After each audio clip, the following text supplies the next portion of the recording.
We staan hier op Boot Düsseldorf naast Don McIntyre, de organisator van de Golden Globe Race. En de afgelopen weken zijn nogal chaotisch geweest in de Golden Globe Race. Dus we gaan even met Don praten over hoe dat voor hem is en wat er nou eigenlijk gebeurt aan de top van de Golden Globe Race tussen Mark Slats, de Nederlander, en de Fransman Jean-Luc. Don, thank you for talking to us good to today. catch up again. Yeah. How have the past few weeks for you? How have they been? Well, there's plenty going on. You know, we've got 5 boats left. Tapio's right at the back dragging barnacles. Istvan and Uku are now having a bit of a go at each other. Istvan has caught up a lot. And of course the main game has been Mark and Jean-Luc.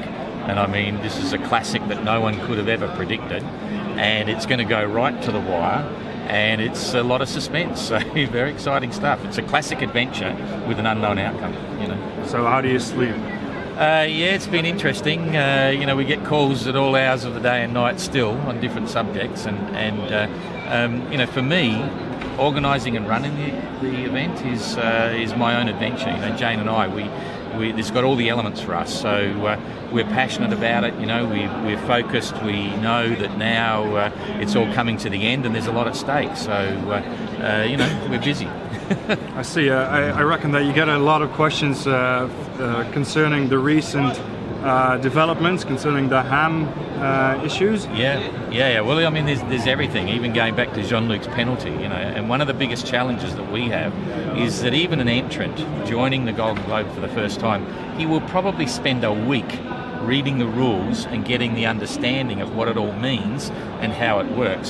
So we love the passion of the followers of the race, and we love the Dutch and the French, you know, getting like this. But unfortunately, a lot of the sort of what would I say, the angst comes from not understanding the interpretation of the rules or the fine detail, because everything affects something else. And the penalty for Jean-Luc was, for the French, it was like, why does he even have a penalty? And yet Jean-Luc was laughing and happy to get that penalty and stay in the race. And then serving the penalty, Jean-Luc made a classic navigational error, right? He knows, you know, he was basically doing a tack from the line, needed to use his water generator, and so he had to tack back, and he didn't realise how fast he was going back, and he went outside the zone, so that caused controversy. And now, of course, there's the whole ham radio thing and the weather. Because let's dive into that first. What is outside assistance when it comes to weather routing? Okay, weather routing is very specific. First of all, it's a weather forecast that then informs the captain on where he has to go to meet that weather. It's the same as a computer program. In other words, they're quite able to get detailed weather forecasting. But the moment it's that person giving the forecast says, you need now to go to this position there, so steer that course, and then the next day you need to be over at this position to get the weather, you know, the weather that's going to change there, that's illegal, that's banned. That's weather routing. It's routing someone to go to the weather. The skipper can get very detailed weather information. He said, right, over here you're going to have a northerly wind, over here you're going to have a westerly wind. But as long as the captain decides whether he wants to go over here or over there, it's not weather routing. It's a very clear definition. Do you think weather routing has happened, like outside weather routing has happened within the Golden Globe race? No, I don't, because we have faith in the fact that the entrants shouldn't be cheating. They'd only be cheating against themselves, and it's common knowledge. We can't monitor all the radio frequencies and things like that. But one thing's for certain, that if someone was receiving weather routing and they understood what it meant and they heard it and it was recorded, we'd have the information. Someone would give us the details, the facts. No one has given us any proof of any weather routing, so we have faith in the integrity of the skippers. There's no point in cheating against themselves. There was an article done by an Italian magazine, and they had a bit of a transcript of a supposedly conversation that Jean-Luc had with one of a ham operator somewhere. Do you believe that is a... Absolutely not. True? It's not weather. That conversation took place, but if you read it, it's not weather routing. This is the whole thing. They have some incorrect facts in their article, which I've pointed out to them, and all that transcription of the radio traffic says was that on this particular day, right, the weather is going to change, right? It's going to swing, and there's nothing in there that says to Jean-Luc, you must now go here, you must now go there. That's routing. It's giving instructions to the boat to head in particular directions, getting detailed weather forecasts of what's going to happen one day versus the next and the next. That's what a weather forecast is. It's a black and white line. It's very defined and very simple. So that particular article is incorrect. There's no conclusive proof of anything that's been said in relation to weather routing. This is just one conversation that has been transcribed. That's the only one I've seen. There's supposedly a lot more of them. Yeah. Do you fear that some of them, I mean, they can either be from Jean-Luc or Mark Slats, that will show up and... I've had people tell me that they have categoric evidence that Jean-Luc has been getting weather routing. My response to them is, give it to me. All of a sudden it disappears, right? We've had another case where someone said, Jean-Luc has been getting position reports on other entrants, right? There is no evidence anywhere that he's got that since we changed the rules. What he was getting, right, was a latitude difference between where he was and another competitor, which is totally legal. In other words, you said, you've got like four degrees of latitude to the next entrant. That's fine. You can actually do a range and bearing to the next entrant. The only thing that's specifically banned is a latitude and longitude of a position fix of another entrant or their own boat, and that's to stop them from using that to save them doing celestial navigation. That's all it is. Any other type of relative positioning is totally legal, but people don't understand that. You know what I mean? They don't understand the fine detail of the rules or the definitions. The French have their very own way of doing things in the sailing world. They are very stubborn, one could say. Yeah. A lot of Frenchies, of course, hope that Jean-Luc wins. Obviously. The Dutchies hope that Mark Slats wins. Absolutely, it's fantastic. But a lot of people are wondering whether Jean-Luc is in favour in a way, or that the rules are bent to ensure that Jean-Luc is able to win. We smile greatly when we get this, and I'll put it to you like this: that if we as the organiser were in an arbitration situation between the French and the Dutch, we're already succeeding because both parties are unhappy. That's the sign of a successful negotiating thing. If one side was happy and the other side was unhappy, then someone might be able to say we're favouring someone, but both sides are unhappy. And the reality is, I have said time and time again, if anyone's got any proof or any evidence to suggest for a minute that we're favouring Mark Slats or we're favouring Jean-Luc, bring it on. We'd be happy to look at it. It's not the case. It's really a case of people don't understand. The French thought we were favouring Mark Slats because we gave Jean-Luc a time penalty. Think about that for a minute. Jean-Luc was happy to get the time penalty. Most people didn't even know when the time penalty was applied because they're not following it that closely and they see it at the end, so the French get really good.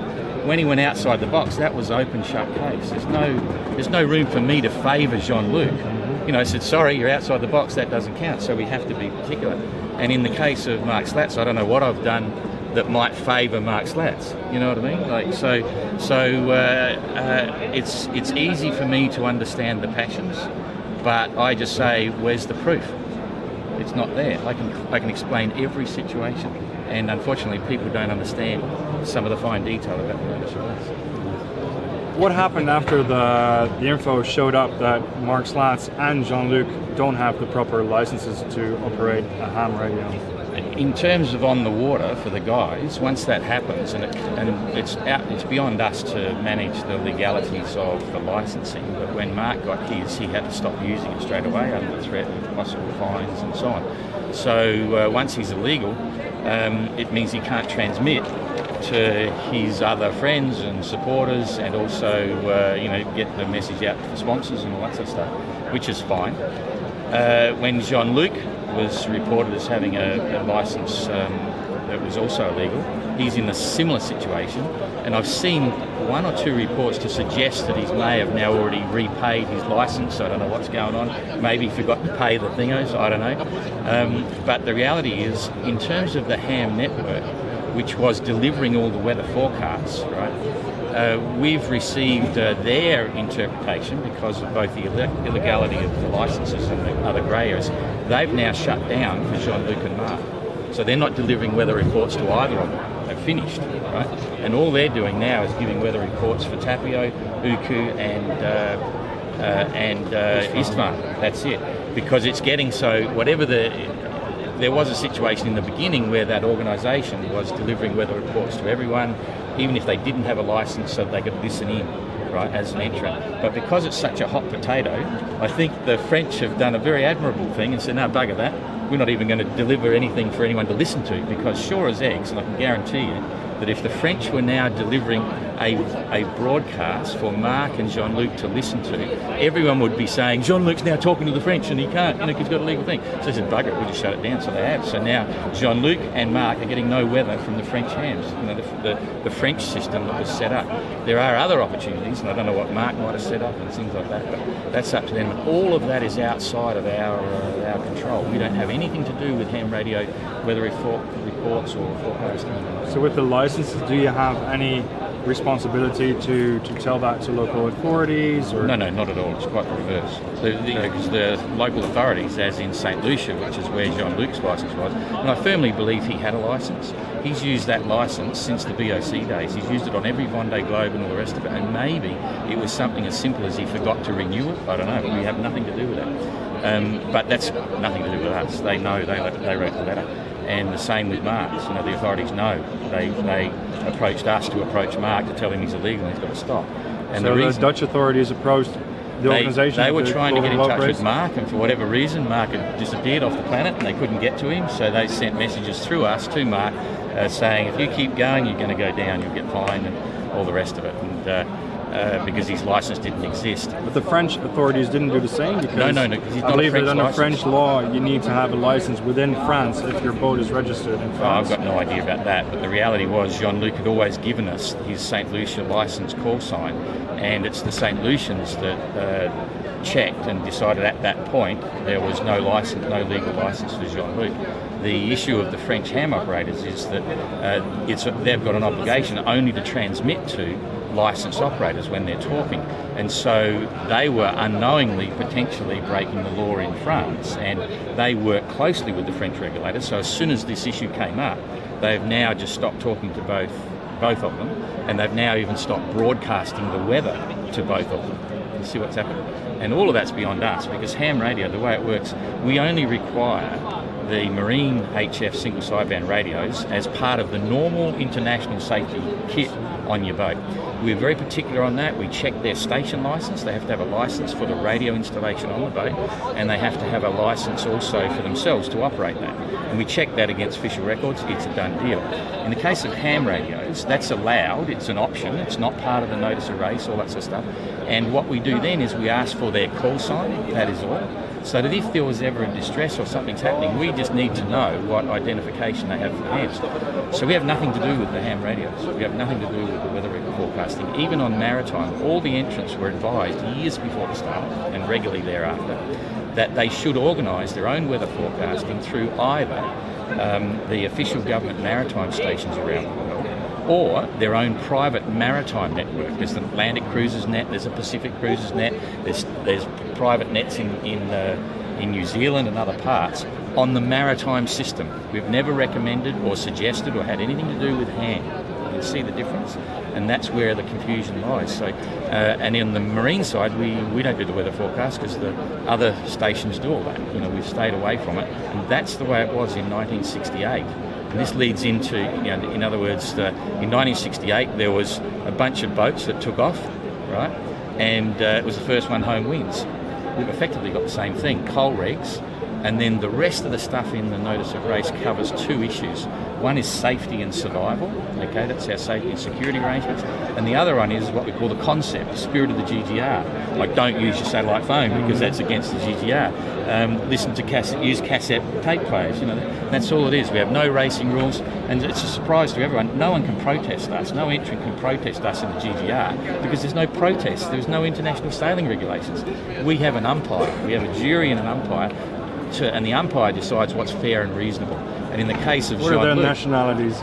Nationalities? No, it doesn't matter. No, but I'll tell you the case. We have three or four people that can make the jury to act as umpire on things. In the case of Jean-Luc, because Jean-Luc's my own personal friend, I removed myself from those decisions. It was done by a completely independent party who happens to be a very what I'd call serious racing person in solo racing and all that stuff that's outside the GGR network, and he's right up with it. And so he made the final decision on Jean-Luc in the penalty box issue, because we try and be as partial as we possibly can. And I'm quite prepared to say to anyone here and now, Jean-Luc is a close personal friend. But so what? I'm a human. And this is the GTR. Do you think that ham radio, like it was used before everybody stopped broadcasting to Mark and Jean-Luc, that it had an impact on the race? Yeah, it did. And interestingly, you might be surprised to know I had ham operators telling me for months that maybe some of these licenses were not legal, okay? Particular reference to current entrants, and previous entrants. And I would reply, and a standard reply on all of them is, sorry, we have nothing to do with that. It's not our responsibility. If an entrant decides to do something on the radio that's not within the realms of reality, we can't control that. We can't prove it. It's beyond our capacity. It's not our responsibility. So, but certainly ham radios, initially the weather reporting, even for non-operators with a ham license that could listen in, that was kind of cool. They could benefit from that. But we always said, get your Admiralty list of lights and radio signals, list out all your stations you're going to get to, and organise all your weather reports for years before the start of the race. Some did, some didn't. And now it's possibly coming to play, coming back to roost. What's going to happen in the upcoming 2 weeks, do you think? It's really tricky. I mean, I just did a live report. I don't know if you saw it, but it's changing every day, right? The weather forecast is changing. There's a lot of serious stuff going on at the top of the Atlantic and the North Atlantic, and that's having an effect on what the guys are getting now. It's just impacting on those weather systems, and it's very complex now, okay? But there's an important thing that's happening, and I'll just turn around here. Here's the finish up here. Here's Mark and here's Jean-Luc. Now Mark's been needing to catch up to Jean-Luc in the course, in the scheme of things. But in the next 24 to 48 hours, maybe a little bit longer, it changes. Wherever they are, all of a sudden, they both need to go like that. And as soon as that happens, the distance to the finish is the same. It's pretty much the same. Yeah. That's a turning point. And it's like when you're going around a course. If you overshoot the mark, you've wasted your time. And so at the moment, technically speaking, you could say Mark is, maybe, I forget what it was now, 300 and something miles behind, right? Just in the way this is playing out, he's going to pick up that 350 miles in an instant, you see? And he's just about got across the no-wind zone, so he's going to be in the same weather pattern as Jean-Luc, which is the first key that he had to do. He's achieved that. And the other thing is, then there's a middle range thing that's happening in the next week or so, which is a bit hard to call because there's another high up there, and that's difficult. But at the end, it looks very clear to me there's going to be some very heavy weather on Port Tack, right? And that might last for a few days. That's a strong point for Mark and a weak point for Jean-Luc. So at the moment, it's hard to call. How much fuel do you think he's Mark run still out. has? He ran out now. Mark doesn't have any absolutely. fuel? Absolutely. All of this I've been making assumptions. He hasn't told us anything. But I said if he, 36 hours ago, I said if he keeps making progress through the middle of the high, straight line progress, which he was doing about 4.2 knots, which is economic cruise. I reckoned he had about 80 litres of fuel left from things that he'd said in Hobart, and the way he wanted to use saving it for the doldrums, and he didn't need it in the doldrums. And that would have given him about 36 hours of motoring, okay? And if you notice the tracker this morning, a few hours ago, like 3 hours ago, he's doing 2 knots with no wind.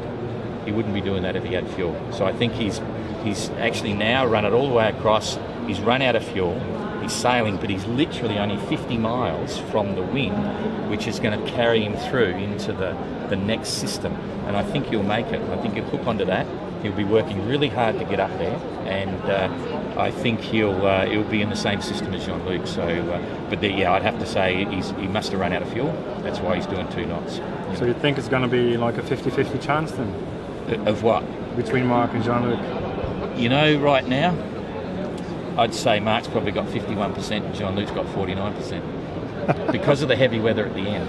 And I've got to tell you, you're going to have to watch this every day. It's potentially changing every day for the next couple of days. Then it'll stabilise itself for about 4 days. And then whatever's coming in at the top is going to be... By then they've altered course and they're both heading for the line. And then it's a real boat race. And heavy weather on the beam, on Port Tack, is going to favour Mark for sure. So... Fingers watch this crossed. space. Well, thank you very much, Don. Not a problem. Yeah, good to chat. Cheers. Yeah, everybody. It's a good race.